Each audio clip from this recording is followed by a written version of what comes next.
Welcome back to another one. I'm Levi from Official PaperPlanes Game, and today we're going to take a look at what we have here, and we're going to go ahead and start getting it set up so that we can throw it into Substance Painter and start on our textures. I've already done all of the UVs for everything. The UVs are pretty straightforward. Just find the seams, put it in there, and unwrap it. And right now, the first thing we're going to do is we're going to go ahead and drop into our material mode, because we're going to import, we're going to export this entire model all in one piece, but all the pieces are still separate, so all these are still their own models. They still have their own origin point, and they have their own UVs. So if I tab into any of them, you will notice that they all have their own UV page. So we just kind of want to differentiate them a little bit so we know what's what. And we're going to just use some arbitrary colors. It doesn't really matter the colors we set up. Mostly it's for the naming and just so we can see them easily. So we're going to go ahead and start right on the base. We're going to go over here to our materials tab, and we're going to add a new material. And this material we're going to call base. And we're just going to give it some color. We'll make it like a green. Probably keep them pretty bright colors. And we'll try and make them slightly different colors than any of the other ones. So this is our battery box. We're going to go ahead and add one here. And we're going to go to battery. And we'll make this one medium gray. Take this one right here. This one will be here. And we'll make that one yellowy color. Let's grab all of the motors. Add a new one here. This one will be motors. And we'll give them a teal color. Let's grab our wires. This one will be wires. And we'll just make those a dark black, gray. We don't want to go all the way black. We have our wire connectors here. These will be wire snaps. And we'll just make those, they're easy to see color. Let's grab our base. This is the turret top. Turret top. We'll just make this one a little more. Let's go to a purple. It works. I just try to get them as far apart as I can so none of the colors are really close together, so that's just easy to grab a piece and do what you want to do with it. So this one is going to be the funnel. And this one we'll just do, we'll actually just do a dark on that. This one is the basket. And this one will just go with like a 50% gray. This one will be the barrel.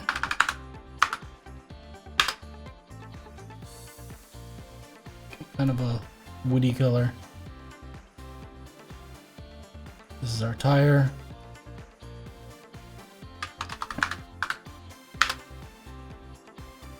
And the tire can go with a gray color like that. So we should have all of them. Now this tire here we're not going to worry about because we're only going to texture one tire, and then we're going to use that tire for both. So we don't have two separate models. It'll just be one model duplicated onto the other one. That way we don't have to do two separate models. And right now we're just going to grab piece by piece. We'll hide that one, hide that one. Just hiding to see if I see anything white that I might have forgotten. And looks like we got everything, so we can Alt-H to bring all that back. And now, if we open all of them, so we have everything opened all at once, and we go to our UV editing, you'll see that the UV looks absolutely terrible. This is just because all of the UVs are stacked on top of each other. But once you import it, it'll separate each one into its proper material channel. So that's looking pretty good. And now we can go ahead, let's go back to modeling. Now we can go ahead and get this imported. So let's go File. Before we do anything, we have to triangulate. So right now we're all in quads. Everything has 4 vertices. And Unreal, you want everything in triangles. So we're going to triangulate. So we're going to Control T to triangulate everything. So now you can see everything is in tris. It all has 3 vertices instead of 4. And from there, we can go ahead and go to File and go to Export FBX. And we will do golf ball turret complete.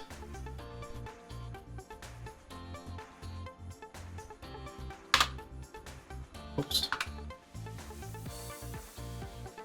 FBX scale. Yeah, close enough.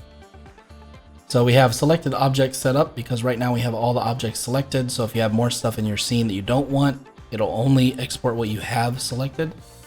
And right now everything that we want is selected. So we're going to go ahead and export that. And you shouldn't see an error. If you do see an error, it'll most likely be because you didn't triangulate, and it'll give you a tangent error.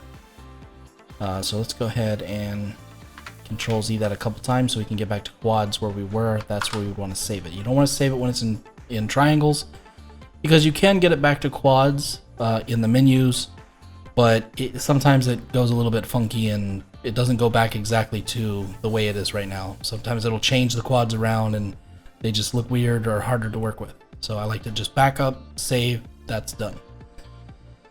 So that's our model completely ready to go. So we're going to go ahead and open up Substance Painter. And right now we're going to get it set up with the model really quickly. On the next episode, I'll go through a basic on Substance Painter on how to use it, all the little features you want to move around and stuff like that. And then we'll start going into our actual texturing. So for right now, we have, this is just the way I like to dock it. You can dock it any way you want. I believe when it first comes out, the material bar is on the bottom. I just like to put it over on the side. And we're going to immediately go to File. We're going to go to New.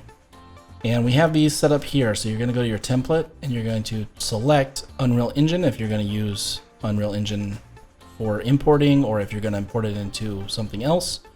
All of them are here. You got even Blender if you needed to. So we're going to go to Unreal Engine.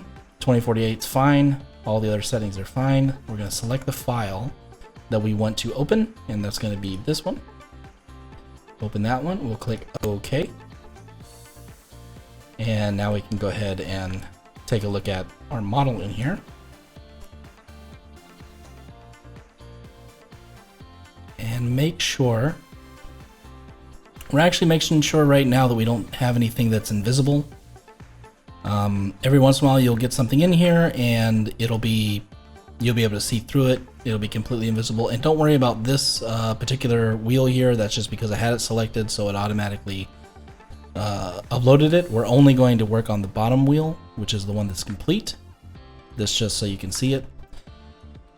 And if you see anything that's completely invisible or it just looks kind of weird, generally it's because you didn't flip your normals, or your normals are pointing on the inside in Blender. So you want to go back into Blender, open up Blender, and you would want to Alt-N to recalculate normals outside. I've already done that, so I can make sure all my normals are pointing in the right direction. And let's go back to Substance Painter here. And now we have, so we have all of our materials here. You can just drag and drop whatever materials you want. All the materials that we created earlier are right here. So we have barrel, base, basket, battery, so on. And that will change to the different UV maps that we created for each one, and whichever one you're working on. But you can actually grab a material and drop it on anything that you want just by drop it like so.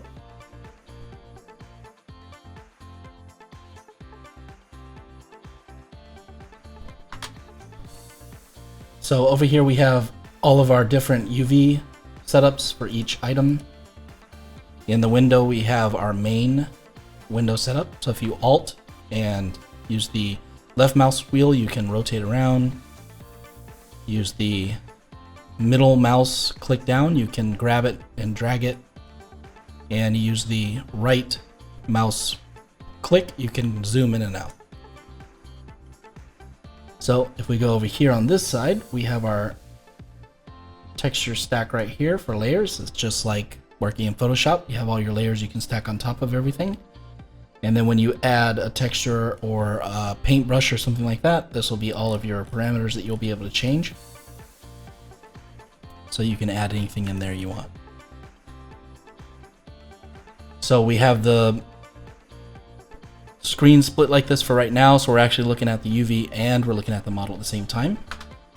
And that is F1. If you go to F2, you're looking at only the model. If you go to F3, you're looking at only the UV map. I like to use F1 so I can see both, because sometimes it's a lot easier to actually paint on the UV than it is the model itself, especially when it wraps around, you can't quite get to it.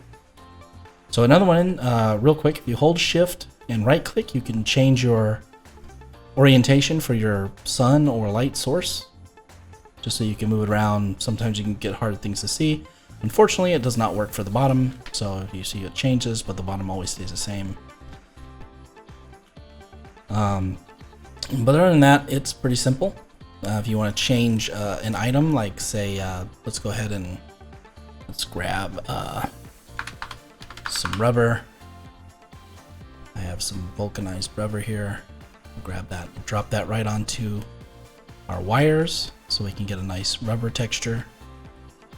You can zoom in and see how that's looking. So here's our wire setup from what we had earlier, and that actually looks perfect. So we're gonna pretty much leave that.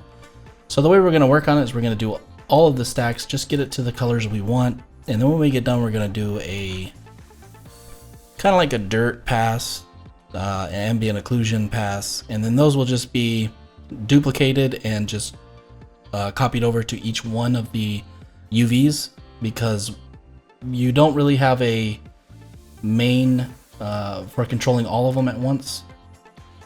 You have to kind of do each one individually, each UV.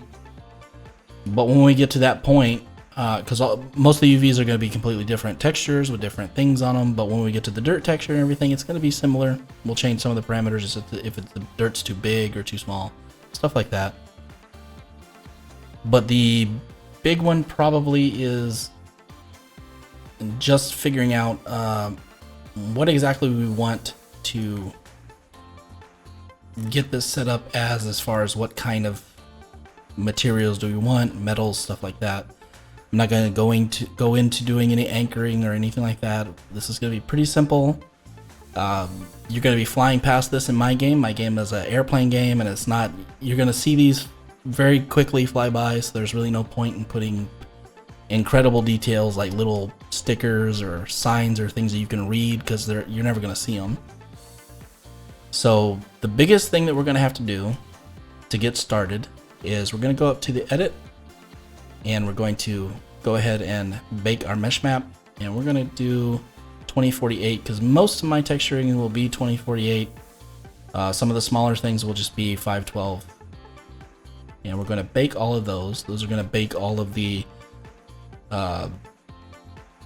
maps that you're going to use for edges, ambient occlusion, all that kind of stuff. And it just works for when you're doing the smart shaders, so that it knows where the edges are and knows what's close to something else for ambient occlusion.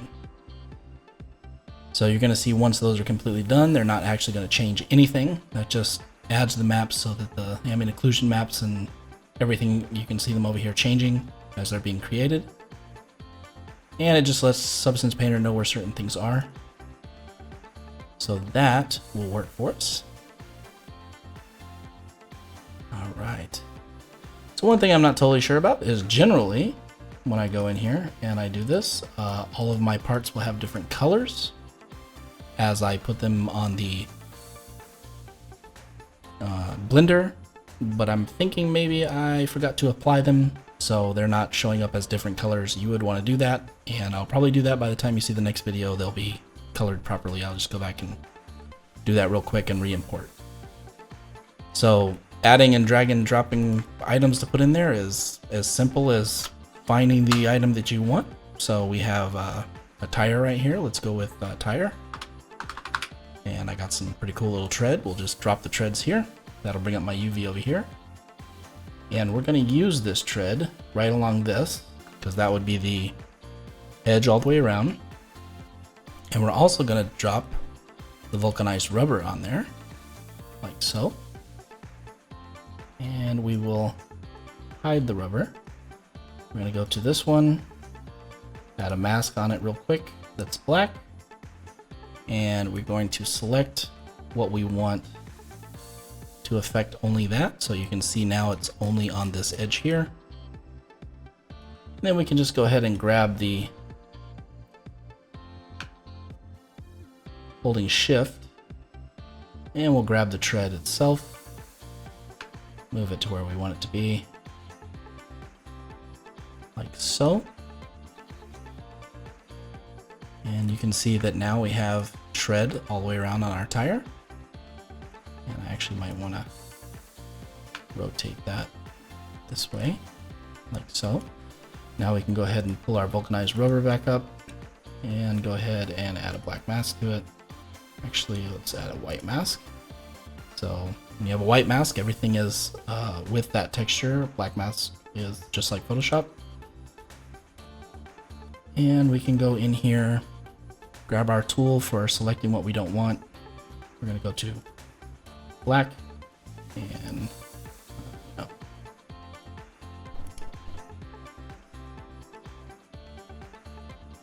Which one are we on here?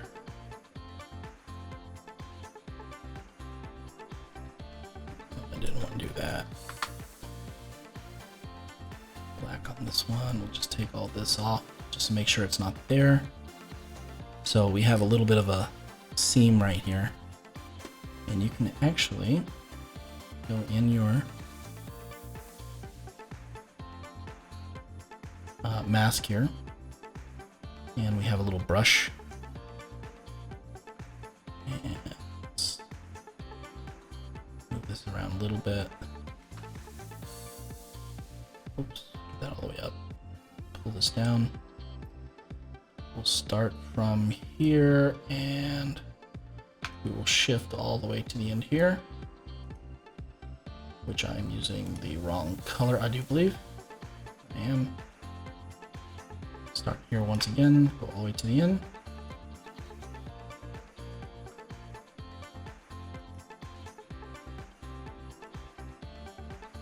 That's my problem, I was on the wrong one there. We can go ahead like this.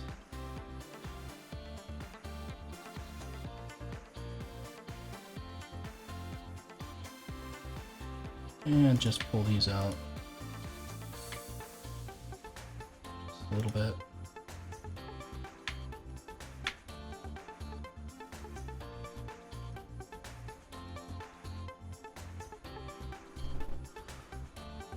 So this will definitely not be our final.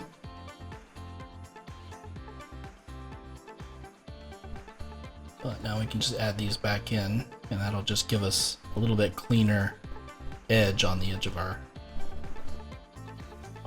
tires.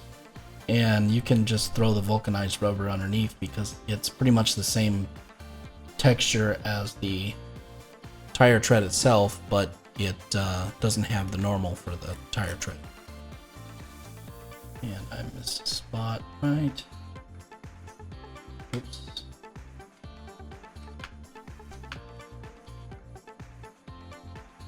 Where are you at? You're right there. All right. And that's pretty much how we're going to be doing this from beginning to end, and then we'll add some dirt and dust and all that kind of stuff when we get done.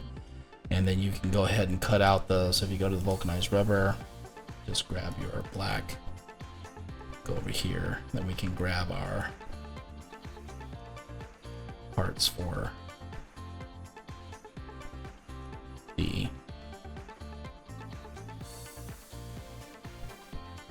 rim and take those out, and we can add something else there, metal or paint or whatever we want. So it's pretty simple. Just, oops, undo that.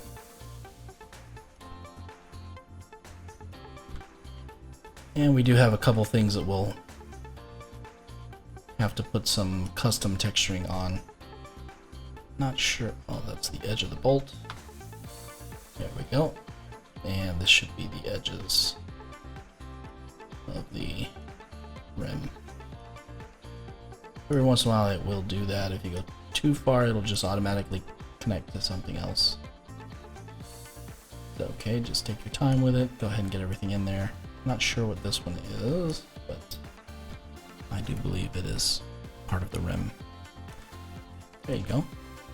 And now you can just add, let's say, paint. Let's see what I have on the paint. So quite a few of these you won't have. You will have to download them online, or you might have to.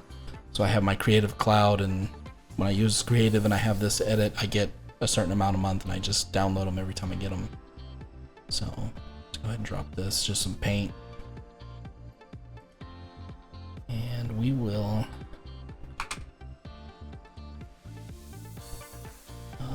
let's copy this one.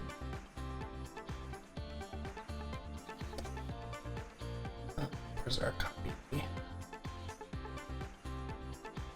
I don't want to copy layers, I want to copy that. Oh, this. Go here, and we'll go ahead and paste mask. And then we can invert it. Invert mask like that. And now it's just going to be where we want it, except for this one.